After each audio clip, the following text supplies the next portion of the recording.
Hey there, YouTube audience. We should be live right now. And yeah, it's just me and Uatu here, the watcher, my beholder, my in-house beholder. And I'm just chilling here over the Mercury puzzle. I got the border complete one piece. I don't know if it fell on the floor or what, but planetary alignments. Are they inducing space weather? Is there any evidence to suggest that planetary alignments and space weather are aligned or correlated in any way? What do you think? Let us know in the comments.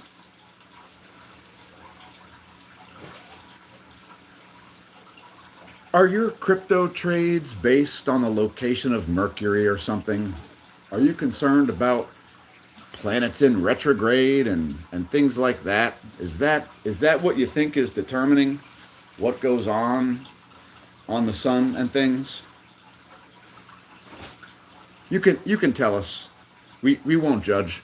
We might lambast, but we won't judge. So yeah, there's no indication of, oh, you're a puzzler. Fantastic.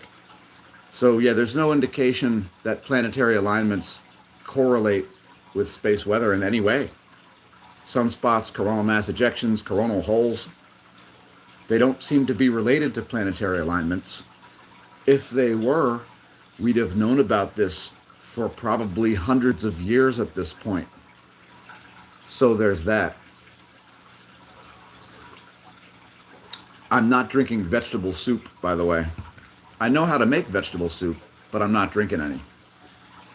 So yeah, of course, lots of content on YouTube about how space weather works. Some of that content's factual, Tamitha Scove. Some of that content's not factual. I will leave those purveyors of nonsense unnamed in this video. Because, we don't want to platform them. We don't want to provide a platform. So today we'll talk about space weather. There is some incoming space weather. There is some active stuff going on in the sun, like some very active filaments. We talked yesterday quite a bit about the Saryhusial filament, which we named over on Twitter. Make sure you follow us there if you don't, because that's where you name filaments after living people. Like, your friends, your foes, even yourself.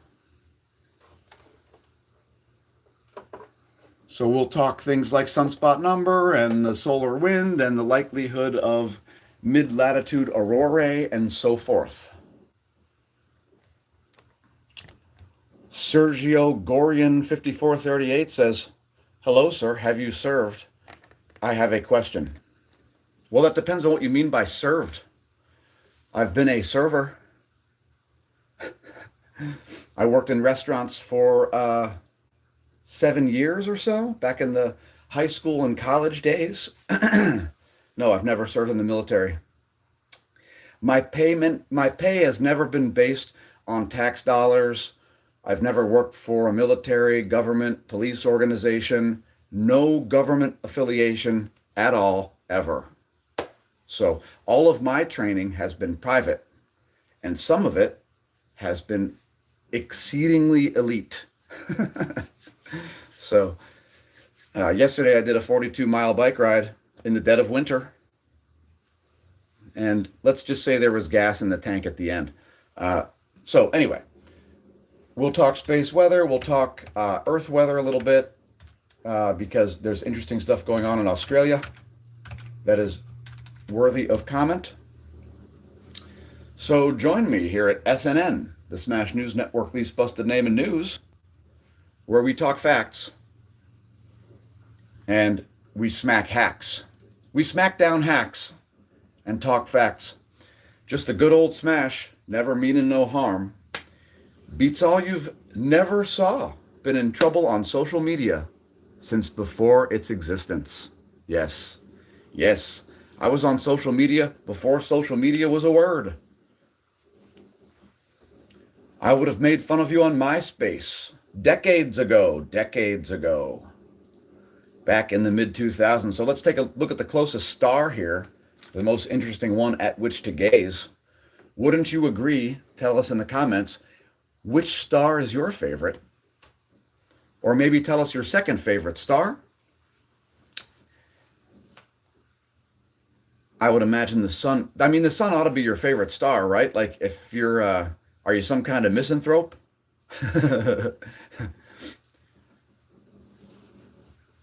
All right, so this is the past 12 hours. As you can see, the Saryhusial filament is very much in the process of erupting, collapsing, and it's dynamic. It's dynamic, just like the scientist after which it's named. Perhaps follow her on Twitter as well. If you do want to name a solar filament, don't name this one because we've already named this one the Saryhusial filament.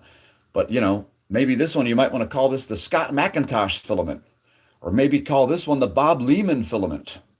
You know, actual scientists. Just put in the hashtag name that filament over on Twitter. And don't forget to tag me at Smashomash. Also, don't forget to visit the homepage, smashomash.com, so you can press the share button, like, and subscribe if you're new to the channel. Dear Gond, you're just tuning in for the first time? Well, congratulations on realizing the channel exists. Kimberly says, stop Twitter. Hey, look, it's the only wrench that exists besides Smash staff. Shout out to Kimberly. Shouting out from under. All right, we're just going to separate this tab, and then we'll talk space weather stats. I'm going to get your chats on the screen, and I will address your comments.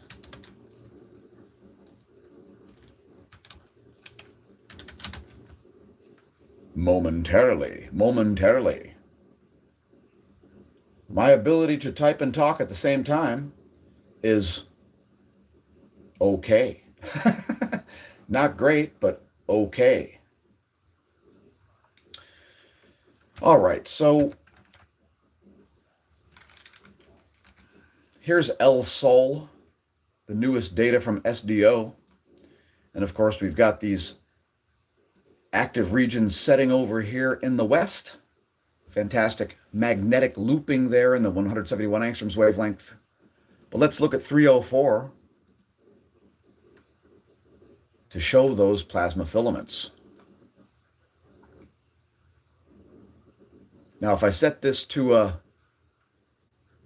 1 hour time, I'm going to bring this back.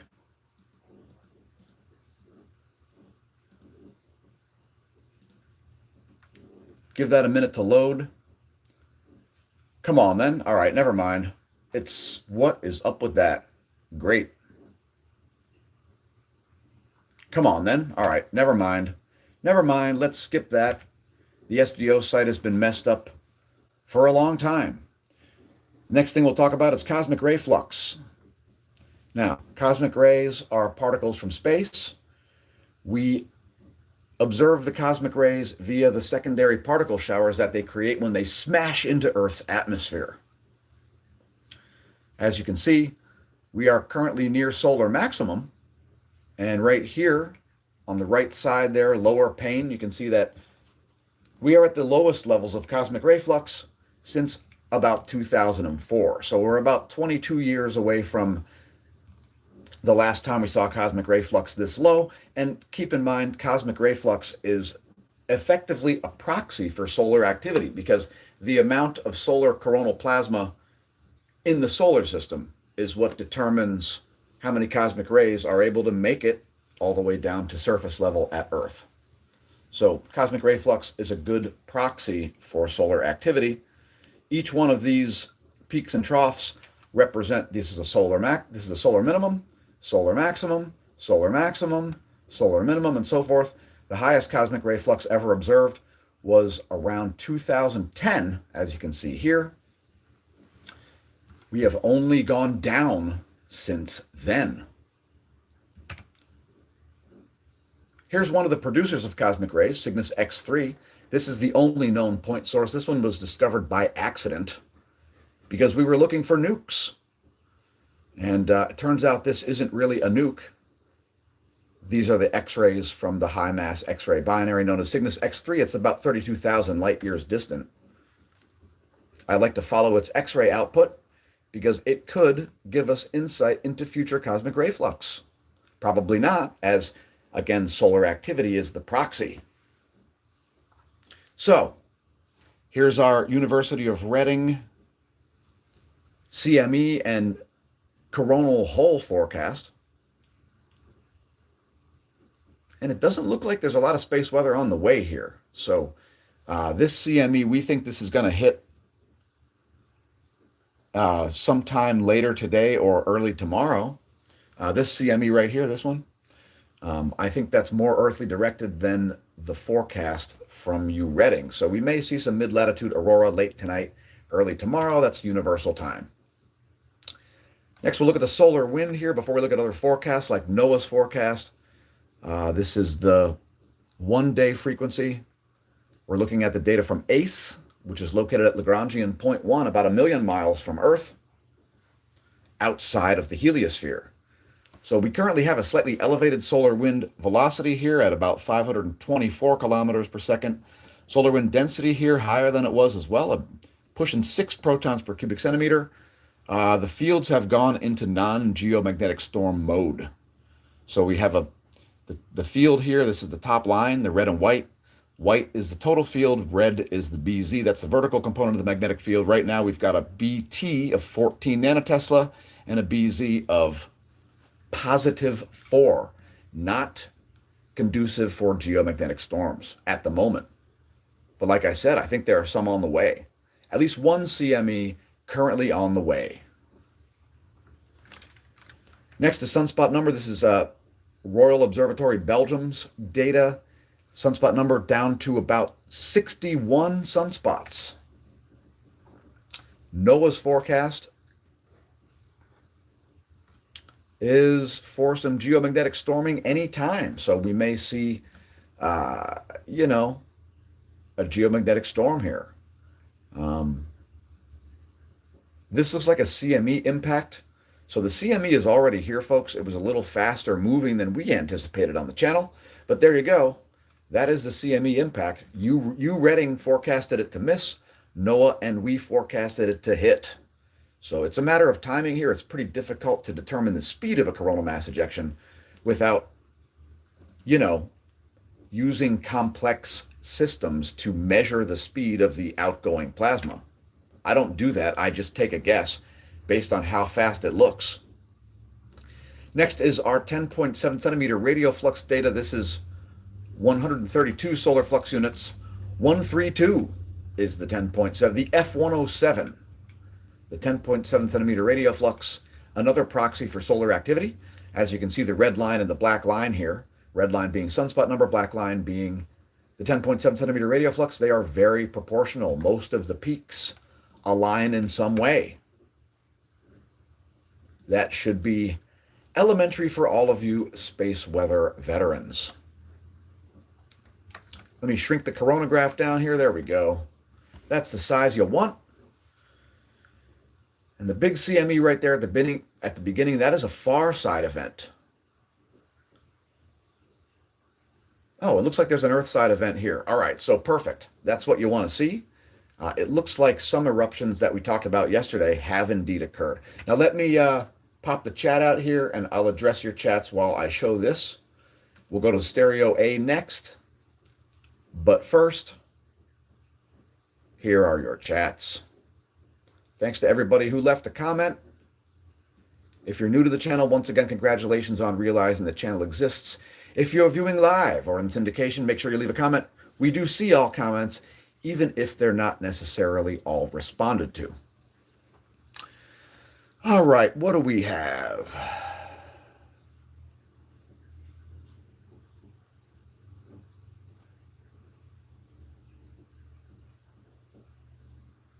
Some people don't like Twitter, and I don't blame them. And the reason I don't blame them is because, well, censorship is even more pathetic than it was 5 years ago on Twitter, which I will continue to call Twitter since that's a brand, unlike a letter. See, a letter can't be a brand because a letter is used as a letter already, jackasses. If you're an Elon Musk cultist, please identify yourself in the comments so we know you're ridiculous. So we'll know that you are a ridiculous cultist. If you worship a human, definitely tell us in the comments so that we can lambast you. As we are a free speech advocate, a real free speech advocate. So we encourage all legal speech, even if you make a complete fool of yourself online.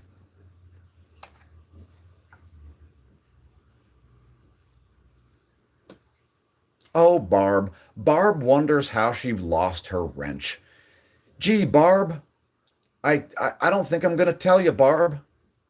Why don't you use your real name instead of hiding behind your fake Barbarian 111 name? What the hell is that? Nonsense is what that is.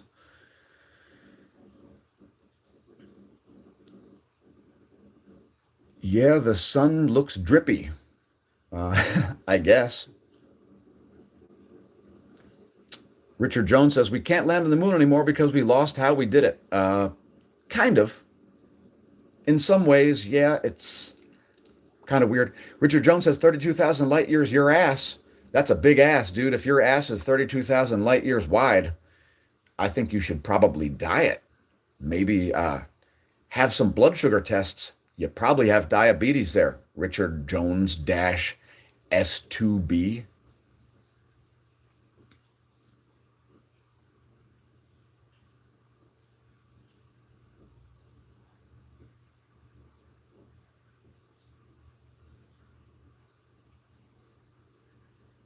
Just checking to see if there's anything to actually respond to here in the comments.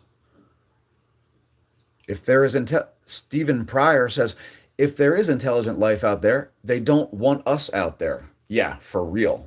If there's intelligent life out there, they're not visiting. Would you visit? Would you visit Earth? Do you really want to see a bunch of people walking around like this looking at their fucking phones? Like, I would be like, wow, let's give these humans another 8,000 years to grow a brain, maybe. What a joke. Yo, is this the Elon Musk fan club meetup? This is the call Elon Musk out as a fraud fan club meetup, since Elon Musk is a fraud and misleads investors constantly, promising things that he can't deliver, knows he won't deliver, and will never deliver, and has no plans to deliver. Besides that, besides all the fraud, Elon is just, he's a great guy. Of course, maybe he should actually raise his own children. So there's that. What an absolute plonker. Elon Musk, plonker extraordinaire. That is a word that is insufficiently used. I've got to make a product to sell at the Redbubble shop, and check the links in the description so you can find out the real shape of Earth. It's shaped like a croissant, folks. Earth, it's shaped like the French breakfast pastry, the croissant. Anyway, we don't have the new data on Stereo A, so let's skip that entirely. I think there is a new CME headed to Earth, so we'll be looking at the forecast throughout the day. This is where planets are located, and let me just address the title of this video. Planetary alignments don't correlate with solar activity. So if you think they do, show us some data. Because if solar activity was somehow controlled by the locations of planets, we would have known about it for like 100 years. Why do no scientists seem to think that the locations of planets determine what the sun will do? Why is that? Probably because there's no correlation between planetary locations and solar activity. It's just ridiculous to claim that they are, and pathetic, and it's nonsense. It's astrology, pseudoscience, not actual science, and it's ridiculous. And there's no plausible physics to explain it. So anyway, this is where things are located. Keep in mind, this is not anywhere near to scale. It's so that we can fit all of the planets on the screen and show a convenient display of their general locations. Next is the solar energetic particle flux, known as the GOES proton flux. So ain't nothing going on here. A little tiny spike here in the low energy. That's the 10 million electron volt frequency range.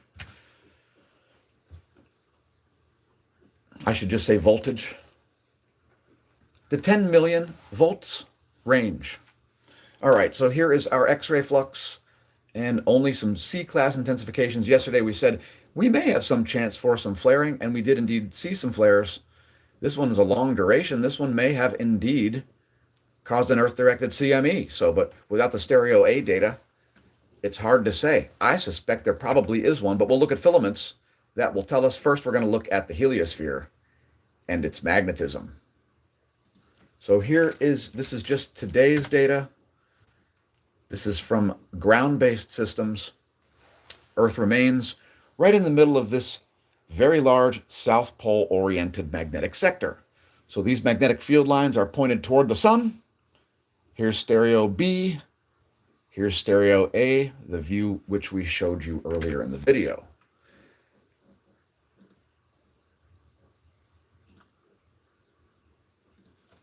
Next, we'll look at the coronal hole line of sight plot to show you those South Pole-oriented coronal holes that are going to be providing a significant high-speed wind. These could cause mid-latitude aurora. Will it be long-lasting? 24 to 36 hours for the coronal hole high-speed stream. This shows us the solar B field in these blue lines.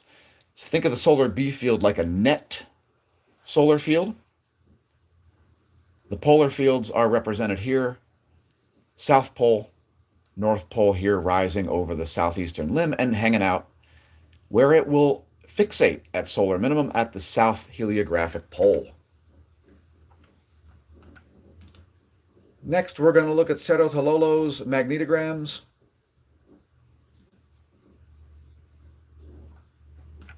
Located at Cerro Tololo, Chile. Once again, most likely place for solar flares are going to be right here. Most likely places for a CME are going to be right down here, right at just south of the equator there in the Earth-facing portion of the solar disk. So that's what you want.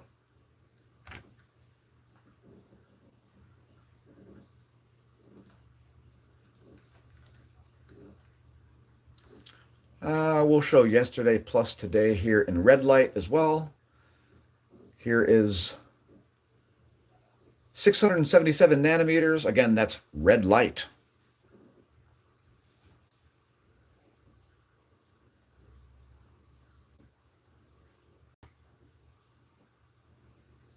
So that's what 63 sunspots look like, 62, 63 sunspots. And it looks like they are largely stable here. So no major changes happening, no major growth, no major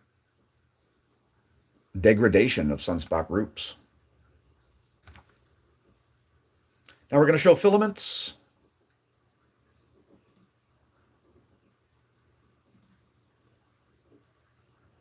And I'll put your chats back on the screen here so that I can address any relevant ones there. Once again, thanks to everybody who left a comment. If you're viewing in syndication, feel free to leave a comment there as well. So yeah, you can see this filament blasting off. This is another earthly directed CME. So we're going to have another coronal mass ejection impact sometime around the 11th. Late in the day on the 11th, maybe midday to late day the 11th. So yeah, more space weather coming in, more likely mid-latitude aurorae. All right, where did I leave off here? Stephen Pryor doesn't want to get put on a list. Don't worry, Stephen, you'll be fine here. Nobody sees the content. So press the share button. What do you think about them evacuating the International Space Station? I was not aware of that. Isn't there an air leak in the International Space Station?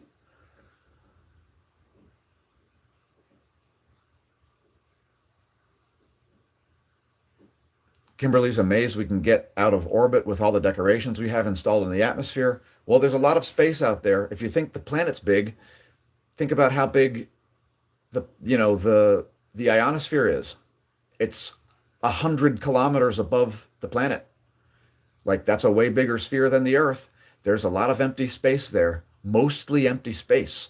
So it's really easy to get through the constellation of stuff that's orbiting Earth. Really easy. There's not that much stuff there.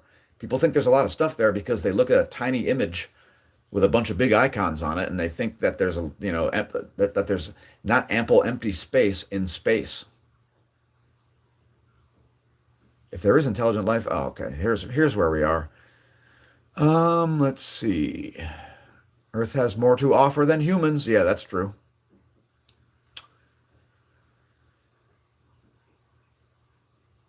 The south of Australia is on fire. 20 houses burned so far. That sucks.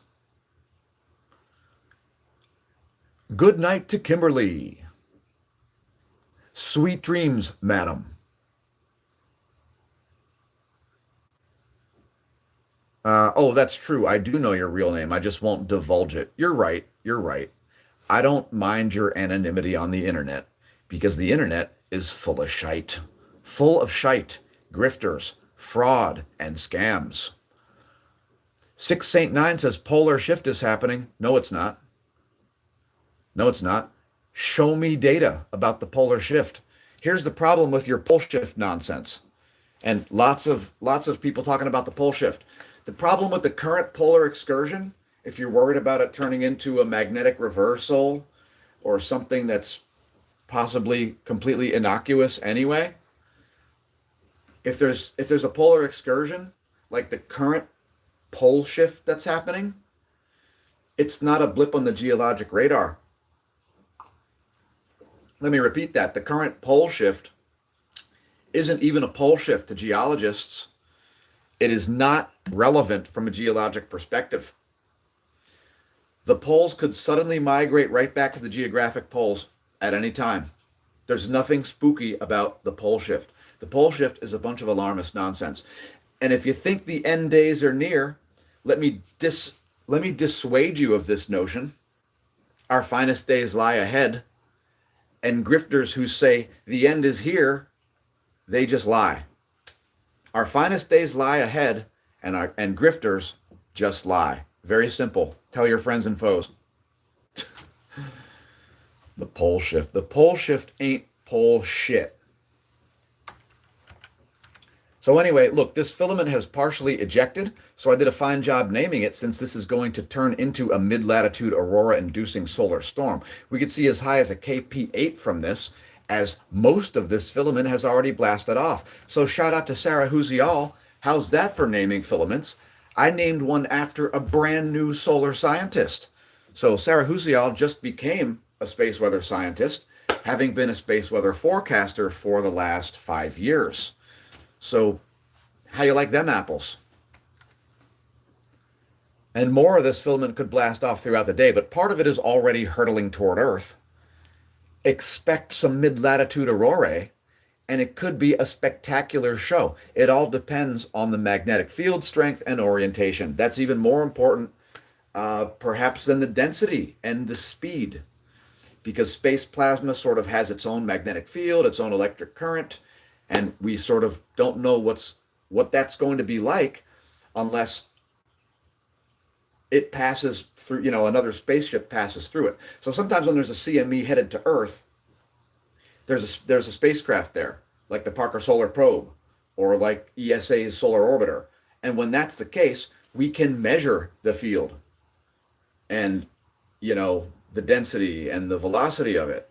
But if there's no spacecraft there, we don't get to know what that space plasma is like until it reaches Lagrangian point 1. At that point, it's only 1,000,000 miles from Earth. It's 1/93rd of the way to Earth already at that point. And it's moving at 1,000,000 miles an hour or so. So there's not a lot of lead time between when we detect the incoming space plasma because we don't have enough spacecraft out in the solar system yet. There aren't enough spacecraft orbiting the sun in irregular orbits to really effectively forecast all Earth-directed solar storms. I hope that makes sense. I suspect Tamitha Skov would agree with me on this. But if you think I'm wrong, feel free to ask Tamitha Skov. She has a spectacular YouTube channel. She just doesn't do daily space weather content. She's pretty busy certifying people to become space weather forecasters, which will, by the way, be a new industry just like meteorology is now. It's going to be increasingly important as we get more and more spacecraft, more and more private space flight, more and more people in space. It's just going to be a regular part of everyday life. We've leveraged this channel as we have intentionally because this is a forward-looking channel.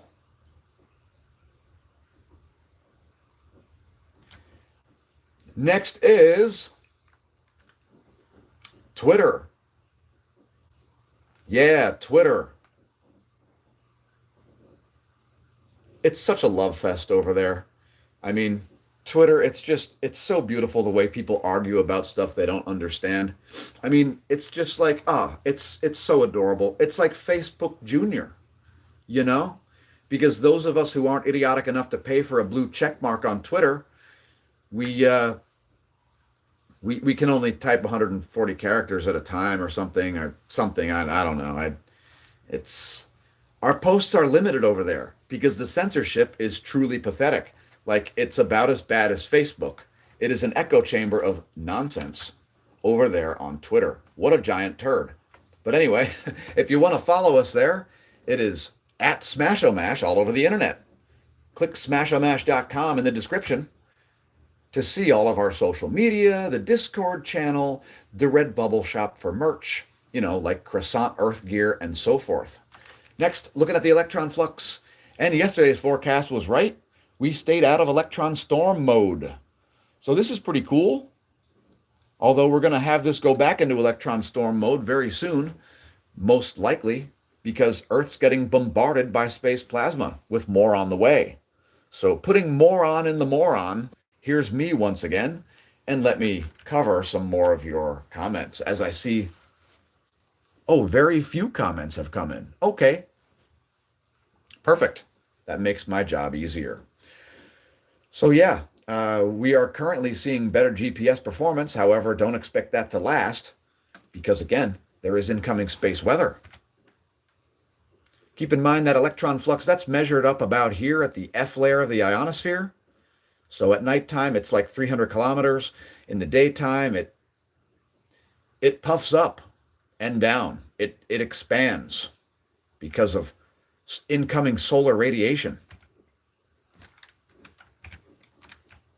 So yeah, if somebody tells you energy from space is increasing, I certainly hope it's before noontime, because if it's between sunrise and noontime local time, then energy from space is increasing. But if it's after noontime local time, then energy from space is definitely not increasing. So if some dummy on YouTube is telling you energy from space is increasing, they're lying to you unless they mean, sunlight throughout the day. I mean, maybe they're just wrong. They could just be, believing other nonsense taken in on YouTube. But yeah, energy from space, not increasing. Here's the ionosphere. It's looking pretty chill. Here's the anomalogram in the ionosphere. There's lots of low frequency anomalies, but much less high frequency anomalies. So GPS performance will be pretty good today, kind of like yesterday. Next, let's take a look at planet Earth. A lot of flat earthers ask us for photographs. They're like, can you show us a photograph of Earth? And the answer is, well, absolutely. It's super easy to show a photograph, especially when your browser responds to clicks. My favorite browser is the browser that responds to clicks or pressing refresh. It's fun. There we go. Thank God. Let's show the last 25 frames here as the sun rises over the lovely Atlantic Ocean. And there you go. People of Earth, this is the Council. We've got an urgent news bulletin regarding your race, as you call it. We're going to have to destroy the entire planet. So enjoy this while it lasts, because there's a spaceway that's going to go right through your puny solar system. So we're terribly sorry. There's nothing we can do except destroy your whole planet and everything and everyone on it. So enjoy your final moments. Again, this is the Council. The Galactic Council. All right. Let's see. What do we have? What do we have? Oh, we got some interesting comments here.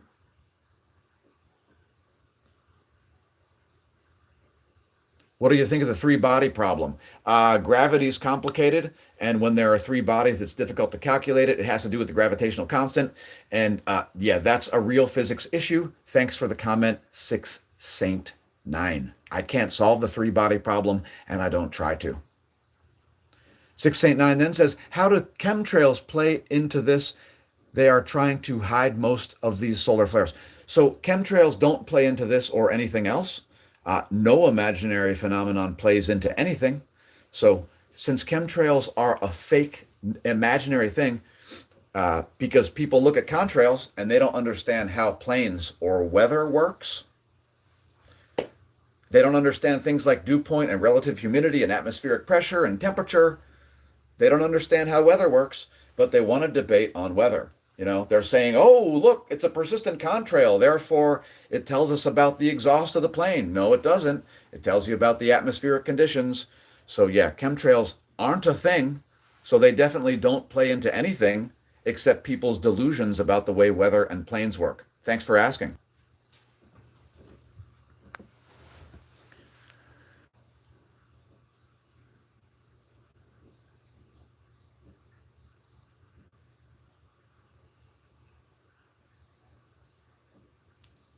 Joda2No2 says you can get verified another way on Twitter. You don't have to pay for it. Oh, can you? I guess if you're already rich and famous, Twitter will just verify you. Like we run a monetized YouTube channel. Do I want to be in some kind of value chain partnership with Twitter? Absolutely not. Absolutely not. Because Twitter is pathetic. Yeah, I might have the symbol on the jersey because it's one of the places we post. I mean, I'm not going to advertise LinkedIn, but it's like, look, this is where you're going to see our posts. YouTube, Twitter, Instagram, Facebook. Just head to the homepage at smashomash.com and you'll see exclusive content. I mean, install the Don't Die app, the only actual social media. Facebook, Twitter, Instagram, YouTube, they're all social media. Don't Die as actual social media with actual social people who don't act like sociopaths on the internet. So there's that. The Don't Die app. Shout out to Brian Johnson. Death. It may be optional. Hopefully that's created some controversy on quote social media and quote. I don't know how I would get verified another way without paying for it. I'm pretty sure the whole pay for a blue check mark is another monetary scam by Elon Musk, the biggest fraudster in the world, commits the most fraud of any tech CEO, lies more about AI than any other publicly prominent tech CEO. Is space reserved for the rich? Space is definitely not reserved for the rich. Within 5 years, you will be able to go to space for less than $100,000. So that's not that expensive of a vacation. You know, you may have to go to Russia or something. But yeah, it's already getting into the six figures. So yeah, you can go to space. It's not reserved for the rich. Well, it's definitely not reserved for anybody because you can't control space. It's too big. It's mostly empty.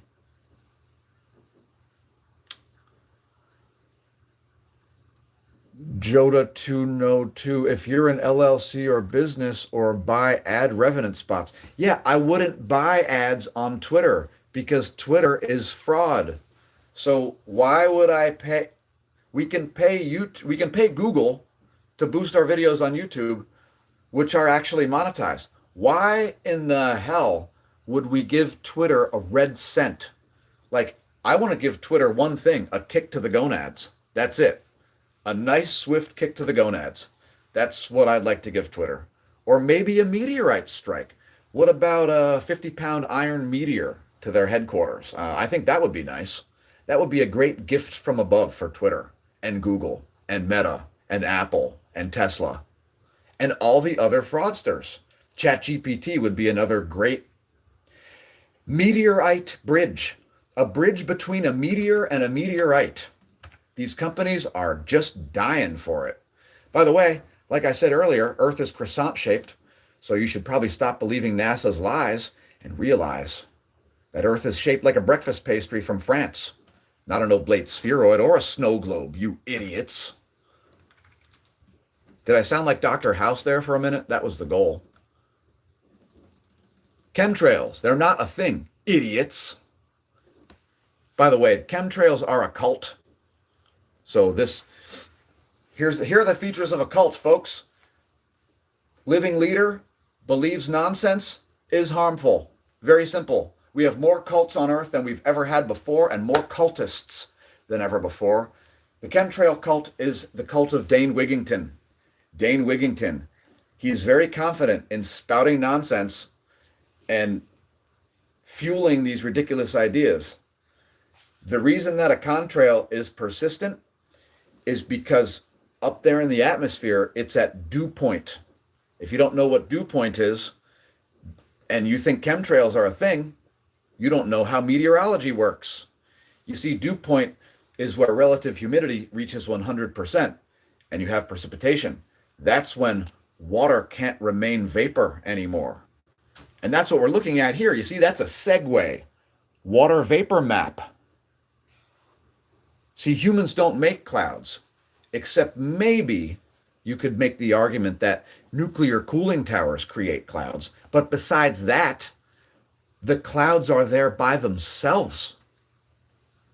Yes, planes add moisture to the atmosphere. They also add heat.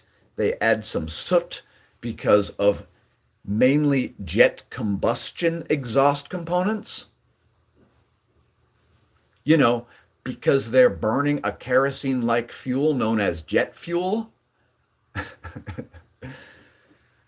Chemtrails, still not a thing. Geoengineering, not really a thing, with the exception of the Tibetan Plateau. Is China using planes for geoengineering? No, they're using ground-based chemical burning stations to try to affect the jet stream and the monsoon season. Bulgaria is firing rockets at thunderstorms. Is that geoengineering? Not even close. That's more like cloud seeding. In fact, it is cloud seeding, which is also a thing that nobody who understands weather and aircraft is in denial of. And by the way, cloud seeding doesn't look like a contrail. So if you're living in the glide path of an airport, and some days there are a lot of contrails above, and some days there aren't, the reason the contrails are up there is because there's enough moisture and low enough temperatures to reach dew point. That's how weather actually works. And that's why I'm qualified to show you weather and do things like forecast it on this channel. Earth weather is far too easy to forecast. You can do it by understanding junior high physics. Yes, junior high physics. Not high school physics, not college physics, junior high physics. You have to know stuff like humidity, atmospheric pressure, temperature, wind speed and its effects, the way the topography affects weather, stuff like that. That's how you forecast the weather, folks. It's really easy. You have more than enough instruments to easily do so.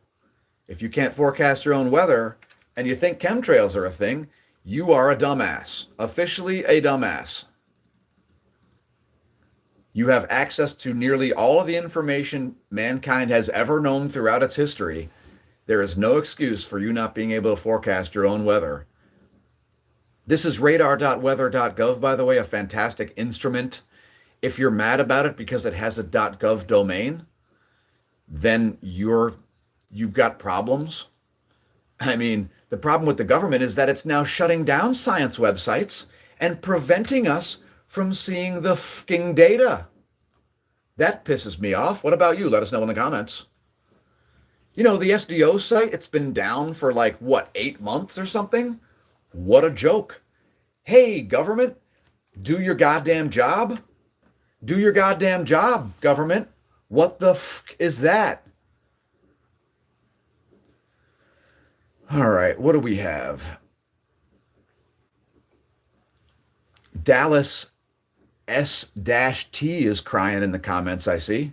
Dallas, dry your tears. White Lion 11 is spamming. No spamming. What do I think about HARP? I think HARP has nothing to do with weather modification. It's to affect the ionosphere and create a little tiny eddy in the ionosphere so that we can bounce radio signals off of it. It has nothing to do with weather.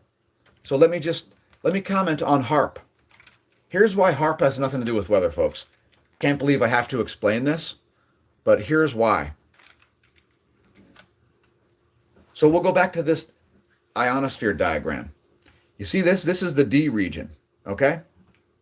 The D region of the ionosphere. This is where space weather begins. Everything under here is Earth weather because this is Earth's neutral atmosphere, and this is space where most of the particles are ionized. No weather occurs here or anywhere near here. All of Earth's weather occurs in the troposphere, and you could argue that some of the weather occurs in the stratosphere, but really, weather only occurs in the troposphere. You can make the argument that, oh, the jet stream is in the stratosphere and that affects the weather in the troposphere. Okay, but the mesosphere has no weather in it. The ionosphere has no weather in it. It's far too diffuse up there. The gas is too diffuse for it to be weather. So HARP is making the ionosphere vibrate. It has nothing to do with weather modification. It's like 50 kilometers away from where weather occurs. So there's that. HARP. It has nothing to do with weather modification. It's affecting the ionosphere. All right, so we're back to windy.com here. Windy.com, they got a great satellite map, so we're showing that. There you can see the lovely sunrise over that east coast of the U.S. Shout out to our viewers from all around the planet. Let's show some son of a bittern. Let's show, I'm pretty much over this forecast, but let's just show it again here because, well, I want to see if it's changed.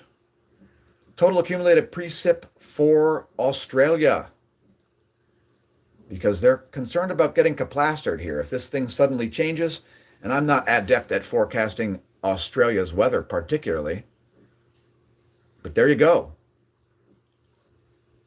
50 millimeters still in the forecast here. Wait a minute, what the heck? This is old. All right, what is up with that?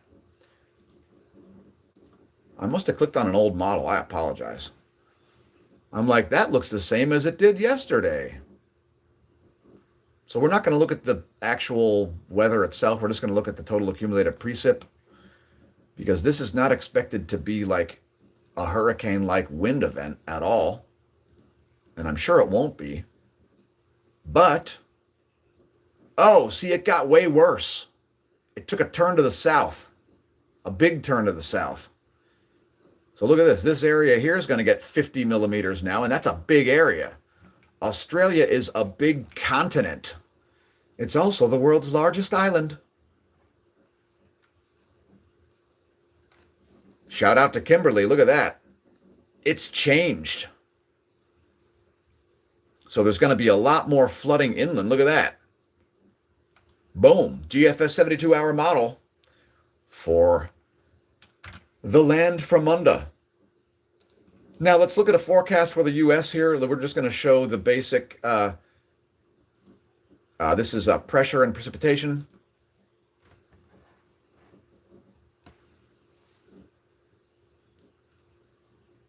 Going to have some heavy water there coming to the Pacific Northwest. Very, very heavy flooding coming to Washington. Some snow moving across, but it's going to be pretty light, and some heavy rains coming to the east. Some of the Gulf states will see some severe thunderstorms, as well as the south. So, could see some flash floods and severe thunderstorms and tornadic activity in here. There's going to be some cold air blasting in from Canada. Let's show the jet stream forecast. Since that'll be pushing cold air down, I can tell just by looking at that forecast. Why? Because I understand how weather works. Yeah. Like I said, I'm qualified to do this content and the space weather content because I don't talk nonsense. So here's a jet stream forecast. This is what's going to be determining where the warm air and the cold air gets pushed. If you had to look at only one variable, folks, the jet stream would be a great variable to look at.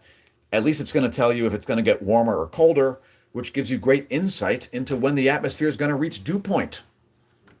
All right, let me put your chats back on as I see a number of chats coming in here.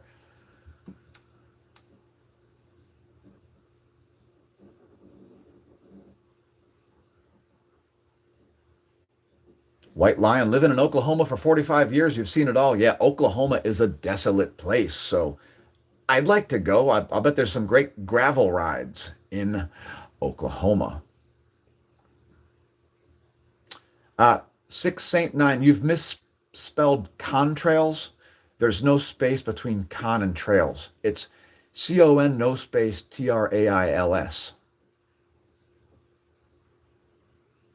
I already explained why they're persistent. Persistent contrails tell us about atmospheric conditions, not exhaust components.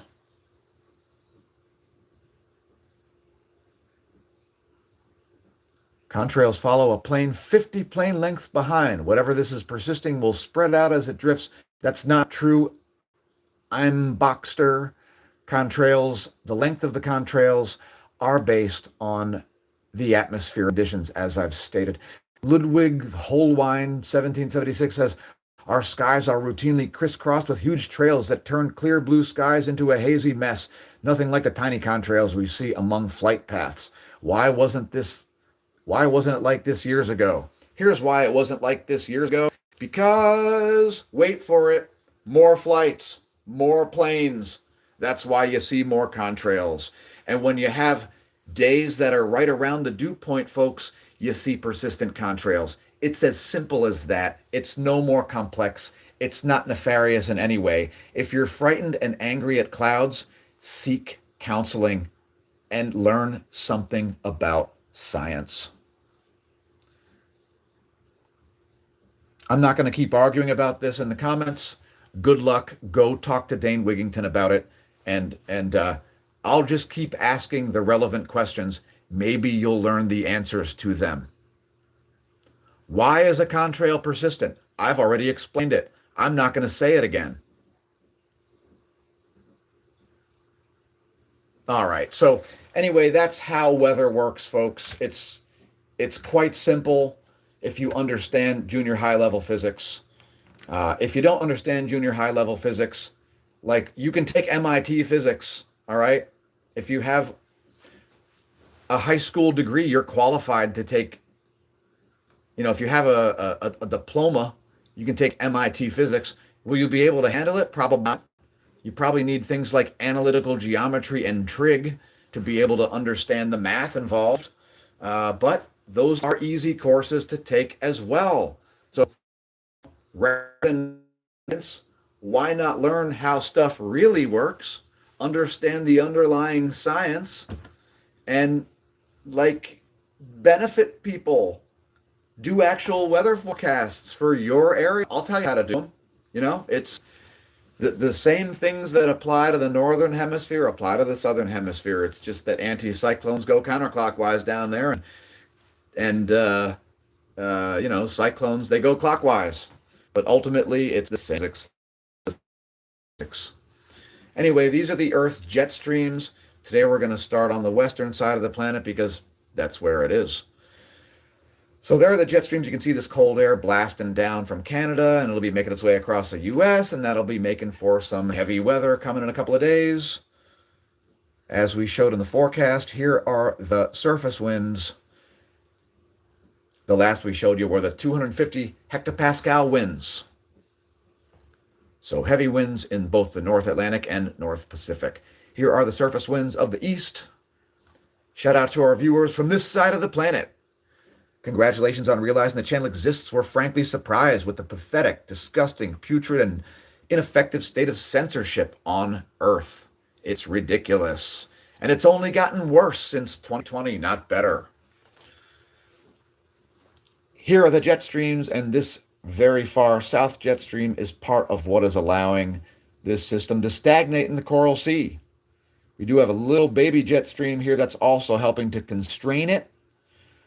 If it does get into contact with this, it'll start to break up, but it's not going to happen. Now let's briefly look at dust, because Kimberly says there's not a lot of dust because it's been wet. But let's take a look at anyway. Particulates in the Duex.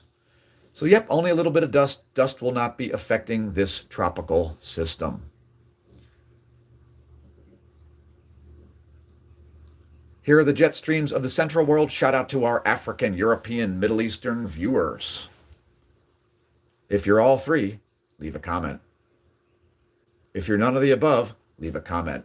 If you're viewing from a different galaxy, solar system, timeline, plane of existence, spacecraft, universe, multiverse, leave a comment. Here are the surface winds of the Central World, and that's where we'll close this thing out, but we'll show some more imagery of the closest star, and then I'll say bye-bye.